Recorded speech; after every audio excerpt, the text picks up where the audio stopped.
What is up, everybody? This is about the 20th time I've tried to film this, and my apologies for filming on the phone. If I try a screen capture software, it just destroys my computer and lags to no end. Anyway, I am here to demonstrate my password-sensitive, reprogrammable door. I said that kind of backwards. Reprogrammable, order-sensitive password door. There we go.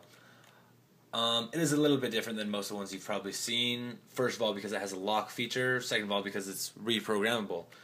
The lock feature will make it so that passwords that normally work on those doors, like 3535242, won't work. You have to type in the password exactly as it is with no extra numbers inside. Most doors don't work that way, even though the creators and even most people will be fooled by it. Will think that they work. If you go into them and actually try, just type in the first two digits and then type them in again before the rest of the password and it will work.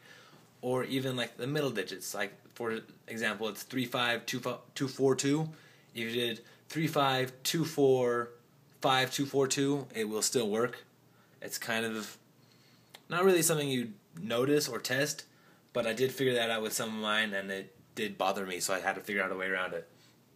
Anyway, so this light means the button is, or the mechanism is ready to receive your next input button. We're on the first button right now, and if we were typing a wrong button, for example 2, the light turns off and it stays off. You won't be able to hear any pistons going in the background. Normally you can hear the pistons. So we'll reset it and we'll type in the password correctly. The only problem with the pistons there is a long delay. The light goes off, takes a little bit before you can press another button. Wait for the light to come back on, press it again. Just to demonstrate, if you were to press a 5 now instead of the 4, even though the 5 is in the password earlier in, it will not work. It will turn off and it will lock. It will stay off and it won't let you type in any more buttons. So we'll reset it, and then we'll type in the password correctly. There is no possibility for error in this at all. It does go through, and it does completely lock them all. 3, 5, wait for it to come back on. 2, 4, 2. And then the door should open in 3, 2, 1. And there we go. Alright, it took a second. Alright, so let's go look at it. It's kind of big. I spent the past 2 days building this. These are my little testing things. They're pieces of it, but they don't actually, yeah.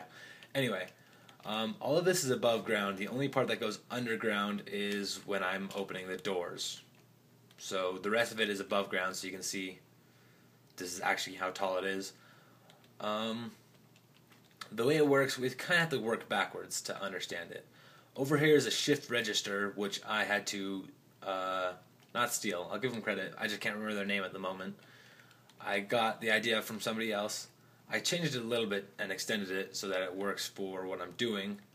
I'm going to actually go and reset this so we can properly show you. Okay.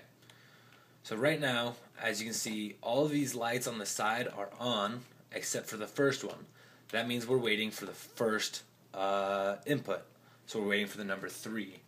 To change that, we can just flick the switch right here and change it to a 2. Or actually, let's do a 1.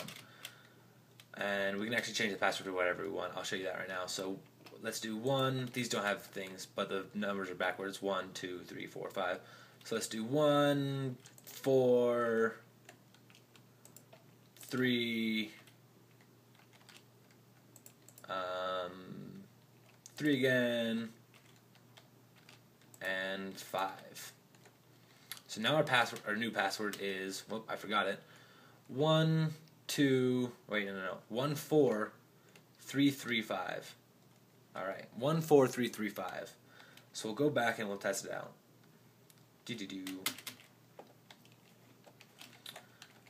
We'll lock it and then reset it just so the password goes in. Let's see if I can remember this. It was 1, 4, 3, 3, 5. Perfect. Alrighty, and we'll reset it so we can go show you. Actually, this time I'm going to press the first digit again so you can see the difference. Remember, the light was on earlier, this light was off and those were all on, but now that one is on and this one is off. That's where the shift register comes in to select which of these gates are the correct one for the number that you're choosing. As you saw, it is extremely easy to change the password. You just go in and switch the levers. And so I'll explain how these work. So the shift register goes through to select which one. It also has a reset to change them all. As for the numbers themselves, for the first one, because we're waiting for the second number, this one's inactive right now. The redstone along here, because that light is on, the redstone along here extends the pistons, which brings the block out of range for the repeaters to extend through. Unlike this one, so even though this one is trying to come through, there is nothing on this side. Whereas this one, it does get through, allows the current to come through, which lights this little path right here, and comes along over here to a series of AND gates I have set up. This is actually, these X thing is an AND gate, as I show right here. It stacks as long as you kind of switch them. If both are on, the light comes on right there.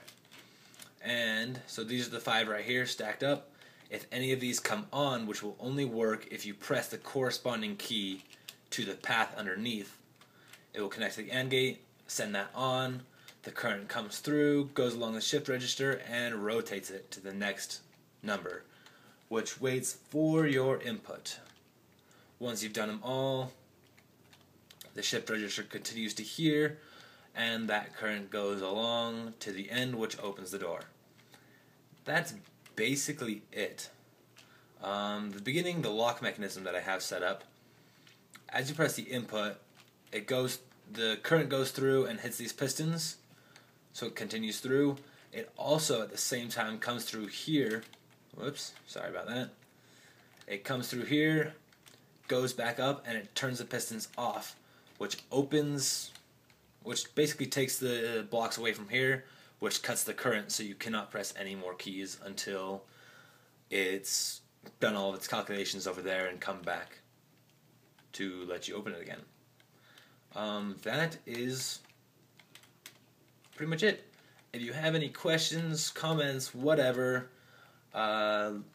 leave a comment down below. I'm happy to answer questions. I'm sure I can make this smaller. I kind of just winged it. I didn't really know what I was getting myself into. It was a little bigger than I originally intended it to. I didn't intend for it to be that monstrous. It just turned out that way. So yeah, thank you for watching. Feel free to comment, subscribe. This is a new channel for me, and I've never really done commentaries like this before. So give me any tips or whatever on how to make this better, or how to commentary I don't know the word for that, or how to make the commentary better. Yeah, thank you.